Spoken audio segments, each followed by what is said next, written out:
आदित्य ने जल्द ही अदिति से मिलने की तैयारी शुरू कर दी। उसे सबसे पहले अपना प्लान एग्जीक्यूट करना था। इसके लिए वो काफी नर्वस भी था।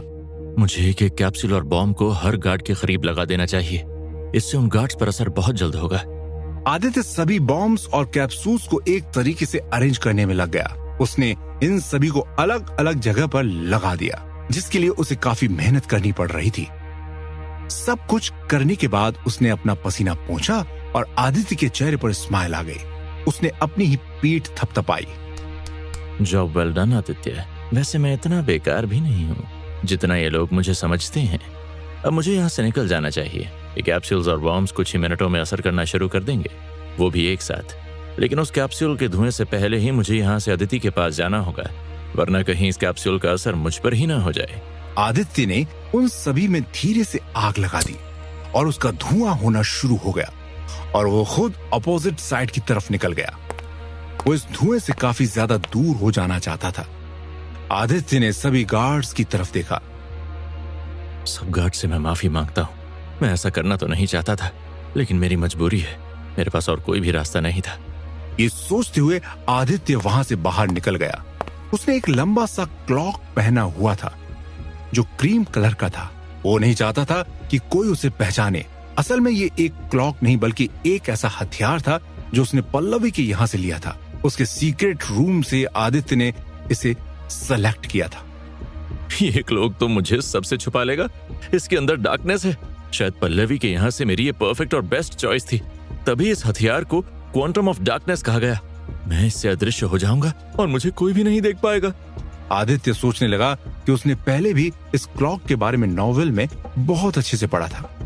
पल्लवी से पहले ये क्लॉक किसी दूसरे एक्सोर्सिस्ट के पास था। उस एक्सोर्सिस्ट ने एक युद्ध में इस क्लॉक को पहना और फिर उसकी पहचान लोगों से छुप गई। वो एकदम से अदृश्य हो गया। अब मुझे कोई भी नहीं पहचान पाएगा और मैं इसका फायदा उठाकर एक एक को खत्म कर दूंगा। लेकिन मुझे ये काम जल्द खत्म करना होगा क्योंकि ये हथियार कुछ ही टाइम के लिए काम करता है। इसके बाद वो एक्सोर्सिस्ट युद्ध भूमि में पहुंच गया और मार काट करने लगा। जल्द उसने बहुत सारे दैत्यों को मार डाला। सब राक्षस एक एक करके गिरने लगे। इस हथियार को इस्तेमाल करने के बाद ऐसा लगता था कि वो इंसान है ही नहीं। कुछ देर में सभी राक्षस खत्म हो गए। ओझा हंसने लगा और वहां से गायब हो गया। लेकिन बाद में उस ओझा की मौत के बाद ये हथियार यानी क्लॉक पल्लवी के पास पहुंच गया। आदित्य दबे कदमों से आगे बढ़ गया। धुएं की वजह से सभी गार्ड्स पहले तो खांसने लगे। ये क्या है? पता नहीं यार, ये धुआं कैसा है? सब गार्ड्स पर धुएं का असर होना शुरू हो गया। ये सब गार्ड्स दरवाजों पर चक्कर लगा रहे थे। वहीं धुएं की एक घनी परत जमा होती जा रही थी और उसके ठीक सामने एक अदृश्य गोला बन गया जिसे पार करते हुए आदित्य निकलने वाला था। कुछ गार्ड्स इस तरफ जाओ और बाकी दूसरे तरफ जाओ। देखो जरा ये धुआं कहां से आ रहा है। अगर किसी पर भी शक हो उसे तुरंत देवराज जी के सामने ले जाना होगा। सब गार्ड्स जल्दी से ग्रुप्स में बट गए। सबको आगे पता था कि क्या करना था। सब उस आदमी को ढूंढो जिसने ये किया है। पता है ना कि कबीले के मुखिया के घर के आसपास कोई भी ऐसी एक्टिविटी उन्हें खतरे में डाल सकती है और पकड़े जाने पर अपराधी को कितनी सख्त सजा दी जाती है। गार्ड्स अपने सुपीरियर की बात सुनकर महल में और भी तेजी से अपराधी को ढूंढने लग गए। और अगर वो अपराधी पकड़ा गया तो उसे फांसी जैसी कड़ी सजा दी जाएगी। ये गार्ड इतनी आसानी से विचलित होने वाले नहीं थे। उन्हें बहुत अच्छे से ट्रेंड किया गया था। 3-4 गार्ड्स तो दरवाजे के पास ही पहरा देने में लगे रहे। कुछ गार्ड्स धुएं के अंदर पहुंच गए, लेकिन वो धुआं इतना घना था कि उनके लिए कुछ भी देख पाना मुश्किल हो रहा था। गार्ड्स को उनकी नाक में कुछ अजीब सा महसूस हो रहा था, लेकिन वो लोग फिर भी देखने में लगे रहे। ध्यान से देखो, अगर मास्टर देवराज को इस बात की भनक भी लग गई तो हम सभी की खैर नहीं। और जैसे ही गार्ड्स ने धुएं की वजह से खांसना शुरू किया था, वैसे आदित्य अदृश्य गोले से होते हुए निकल गया। वो फिलहाल उसी जगह पहुंच चुका था जहां उसे उसी के अपने भाई बहनों ने बुरी तरह से मारा था। उसके सामने जीवन, नीतिका और समर के चेहरे घूम गए। उसके बाद जीवन ने भी उसका मजाक बनाया और यहाँ तक कि उसके कोर्टयार्ड तक पहुंच गया था। वो दिन तो सच में कुछ ज्यादा ही डरावना था। उसे याद आया कि किस तरह से समर ने उसे बुरी तरह से मारा था। वो तो ऑलमोस्ट मरने ही वाला था। उसके साथ नितिका ने भी उसे बुरी तरह से फिजिकली हर्ट किया था। अगर उस दिन अदिति ना होती, मैं तो शायद मर ही गया होता और मेरा इस नॉवल में जन्म लेना बेकार हो गया होता। आदित्य ने गहरी सांस ली और वो अदिति के कोर्टयार्ड की तरफ बढ़ गया। इस टाइम उसने अपना हथियार, वो क्लॉक, नहीं यूज किया था। वो वहां पहुंचा और उसने देखा कि अदिति हमेशा की तरह अपने ट्रेनर के साथ ट्रेनिंग करने में लगी हुई थी। आदित्य ने एकदम से उसे डिस्टर्ब करना ठीक नहीं समझा। वो जल्दी से एक जगह छुप गया और अदिति की ट्रेनिंग करते हुए देखने लग गया। अदिति के सामने स्टील के पपेट्स लगे हुए थे और उसके हाथ में तीर कमान थे। ये देखकर आदित्य की आंखें बड़ी हो गई।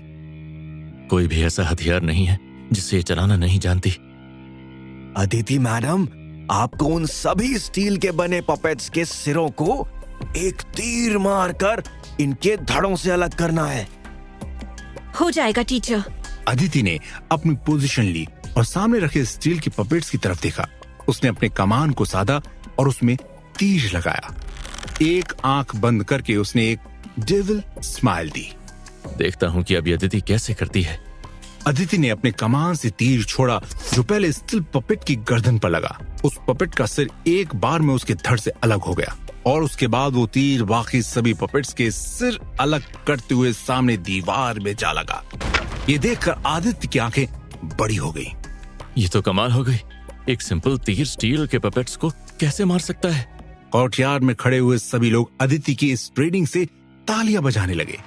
वहीं छुपा हुआ आदित्य भी तालियां बजाने लग गया। आदित्य के कानों में अचानक आदित्य की तालियों की आवाज पड़ी, क्योंकि उसके इशारे पर बाकी सब लोग तालियां बजाना बंद कर चुके थे और अब बस आदित्य की तालियां ही गूंज रही थी। उसने पीछे घूमकर देखा और उसकी आंखें आदित्य पर अटक गईं।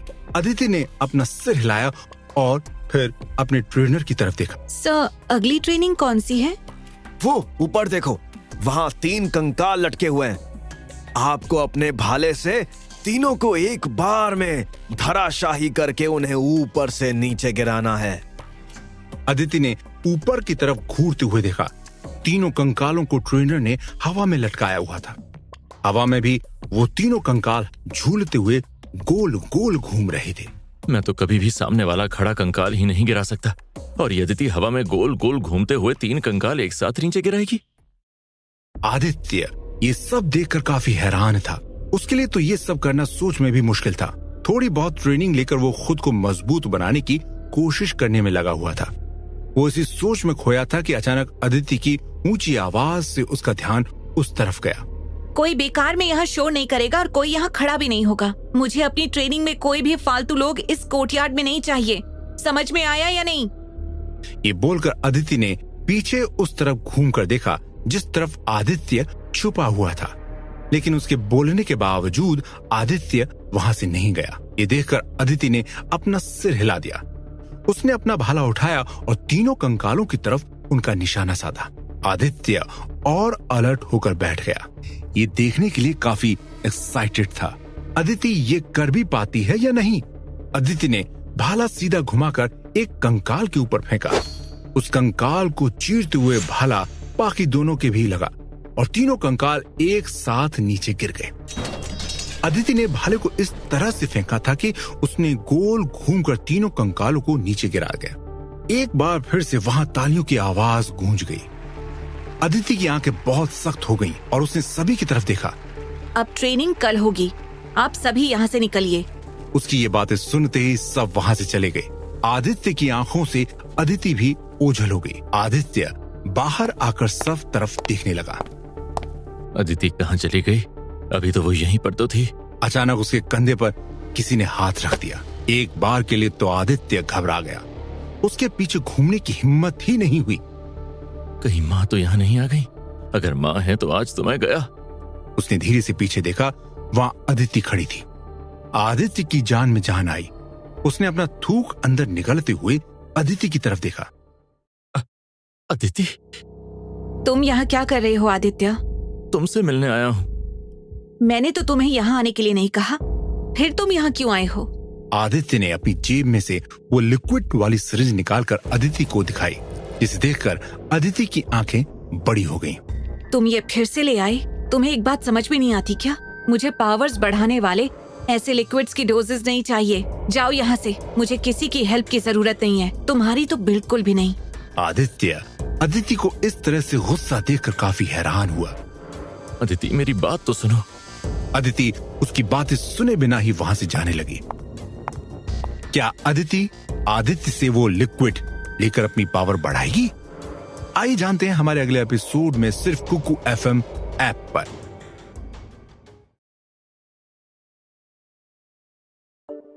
आदित्य ने जैसे अदिति को वहां से जाते हुए देखा तो वो पहले उदास हो गया, फिर उसने अपने में हिम्मत बढ़ाई और वो भागकर अदिति के सामने जाकर खड़ा हो गया। इस पर अदिति ने आदित्य को घूर कर देखा। अदिति, तुम ऐसे नाराज क्यों हो रही हो? एक बार मेरी बात तो सुनो प्लीज। आदित्य ने आगे बढ़कर अदिति का हाथ पकड़ लिया। अदिति ने उसे अब तो और भी ज्यादा गुस्से में देखा। आदित्य उसे गुस्से में देखकर थोड़ा घबरा गया था। वो अच्छे से जानता था कि ओझाओं की दुनिया में अदिति रैंक्स में कैसे ऊपर की तरफ चढ़ती ही जा रही थी, और इसका फायदा आदित्य को होने वाला था, और वो भी 10 गुना। जिस दिन अदिति रैंक्स की पहली सीढ़ी पर पहुंच जाएगी, उस दिन तो मैं भी बहुत ज्यादा पावरफुल बन जाऊंगा। इसके लिए ये बहुत जरूरी है कि अदिति इस लिक्विड को ले। अदिति ने अपना हाथ जैसे आदित्य से छुड़वाया, वैसे ही वो अपने ख्यालों से बाहर आ गया और उसने अदिति की तरफ देखा। अदिति, मैं इतना रिस्क लेकर ये लिक्विड तुम्हें देने आया हूँ। मैंने तुमसे अभी कहा ना कि मुझे ये लिक्विड या अमृत जो भी है वो नहीं चाहिए। तुम इसे यहाँ से ले जाओ। लेकिन क्यों? पिछली बार भी तो मेरे कहने पर तुमने अमृत पिया था, तो इस बार क्या प्रॉब्लम है? मैंने कहा ना कि मुझे खुद को मजबूत करने के लिए इन लिक्विड्स की जरूरत नहीं है। अदिति ने आदित्य के हाथ से वो सिरिंज ली और उसमें भरे हुए लिक्विड पर नजर डाली। उस लिक्विड का रंग काफी अजीब था, लेकिन वो लिक्विड नीला तो नहीं था। आदित्य ने अपना सिर हिलाया। अदिति, मेरा विश्वास करो, मैं तुम्हें कुछ भी गलत नहीं दे रहा। तुम्हें क्या लग रहा है कि मैं तुम्हें मारना चाहता हूँ? ऐसा कुछ भी नहीं है। अदिति ने आदित्य की तरफ देखा और ताली बजाने लगी। फिर वो अगले ही पल सीरियस हो गई। वो आदित्य के काफी करीब पहुंच गई। उसकी नजरें काफी धमकी भरी थी, जिन्हें देखकर आदित्य घबरा गया। तुम्हें क्या लगा कि अगर मुझे लगता कि तुम मुझे मारने की कोशिश कर रहे हो तो अब तक मैं तुम्हें जिंदा छोड़ देती? आदित्य ने भी अदिति की आंखों में काफी तीखी नजरों से देखा। तुम्हें क्या महसूस हो रहा है कि तुम मुझे ऐसे डराओगे और मैं डर जाऊंगा? अदिति ने उसकी बात सुनकर अपनी भौहें उठाई और एक बार पैनी नजरों से उसकी तरफ देखा। वो हंसना चाहती थी, लेकिन उसे फिर गायत्री की याद आ गई। एक दिन अदिति अपनी ट्रेनिंग के बाद आराम से सीढ़ियों में बैठ गई। वो काफी थक चुकी थी। पानी पीते हुए वो सामने की तरफ देखने लगी। तभी कहीं से 2 बच्चे खेलते हुए आए और आपस में शैतानियां करने लगे। अदिति बहुत ध्यान से उन दोनों को देखने लग गई। ये क्या कर रही है? टप्पू, मेरा खिलौना दो। अप्पू, तुम जो मर्जी कर लो, मैं तुम्हें ये खिलौना नहीं देने वाला। मैंने कहा ना, दे मेरा खिलौना। उन दोनों बच्चों की एक खिलौने के लिए आपस में वहीं झगड़ा ही हो गया, जिसे अदिति देख रही थी। अप्पू और टप्पू के बीच ही गुत्थम गुत्थी देखकर हंसने लग गई। अदिति बस हंसती ही जा रही थी। फिर वो उठकर खड़ी हुई और उन दोनों बच्चों के पास जाकर उन्हें झगड़ा करने से रोक दिया।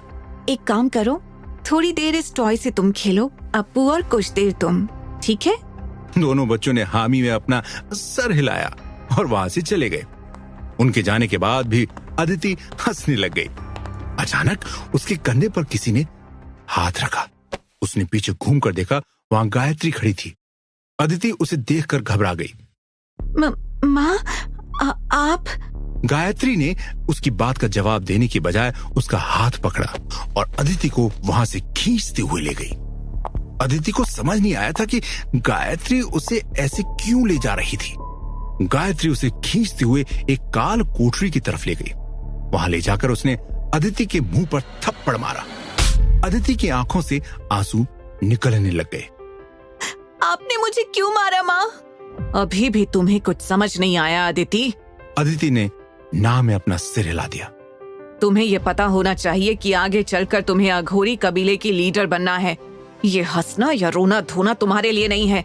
आज के बाद तुम्हारी आंखों में ना तो एक भी आंसू का कतरा आना चाहिए और ना ही होंठों पर हंसी। कुछ समझ में आया या नहीं?